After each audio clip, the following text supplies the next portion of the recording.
that some businesses, they are really comfortable to use the social media, and actually it's good if you are just starting out, I would say, because social media already have the customers there that you can tap into. But remember, when you are depending on a platform, there's always a risk. Imagine if Facebook did something that actually blocks out, or they start saying, we're going to take more revenue from you for every sales that you actually make. So that's going to affect your sales, right? So depending on a platform is always a risky thing. That's why it's important for you to have multiple different platforms for you to actually tap into, that you can actually make the sales. So one of the things that you can really take control of is your own website or your own application or something like that, because there you are not really answerable to these platforms, but you are more answerable to the customers, and it's easier for you to communicate to your customers without having any middleman sort of a thing. Like example, right now there's a lot of people who are saying, I don't feel comfortable in Facebook because of all this privacy issue. Imagine all these people, they dump Facebook and then they move on to some other things. It seemed like a far-fetched reality a few years back, but it's starting to be more and more reality at the moment. So you should always have something that you can have more control of to really focus on your business, rather than having all these problems about all this platform risk, security, and all these sort of things. That will really help your business in the long run, if you're in for the business in the long run, of course.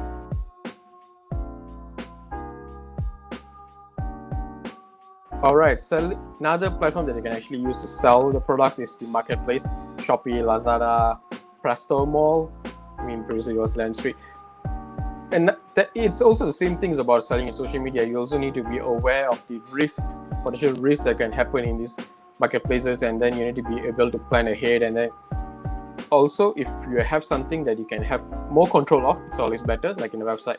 Now, there are pros and cons of selling in marketplaces.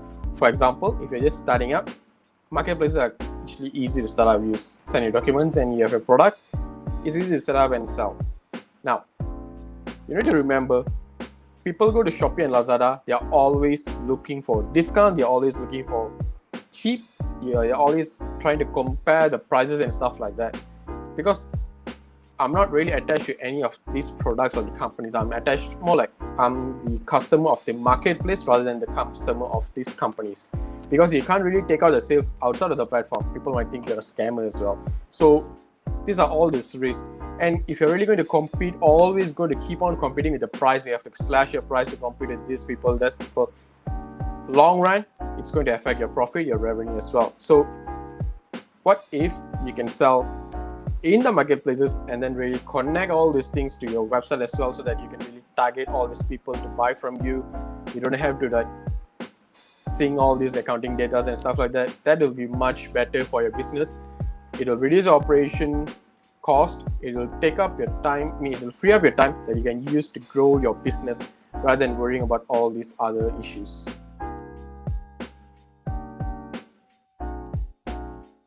Okay, for restaurant businesses, again, it comes back to at what stage are you in your business and what you're trying to accomplish with your business.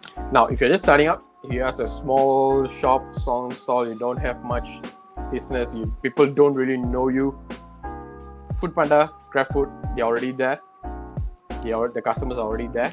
It's easy for you to tap into the market for these customers. And if you already have a proper branding sort of thing, means like people recognize your name, like Old Town White Coffee, everybody recognizes the name. So you can have your own websites and you can start selling there. Now, again, Grabfood, Panda, these are actually platforms.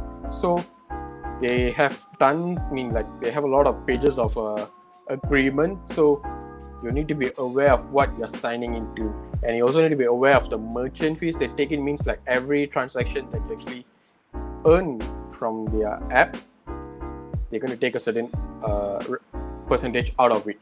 And then there's also the promotions and stuff like that. People go through this app, and then usually because there's too many choices, how am I going to decide? Cost will definitely play a part in it.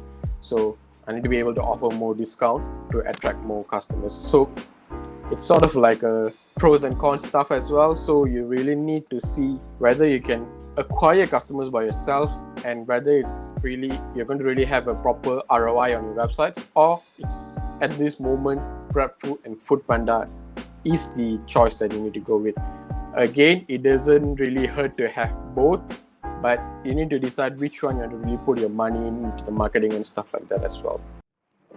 Thank you for watching that video, everyone. If you like that video, click the thumbs up button below and also subscribe to our channel and click the notification bell so that you will be updated with all the information that we're going to share in the future regarding all these websites and mobile apps and web systems and stuff like that to help you to improve your business and bring your business to the next level.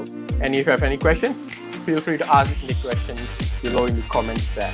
Thanks everyone, and see you in the next video.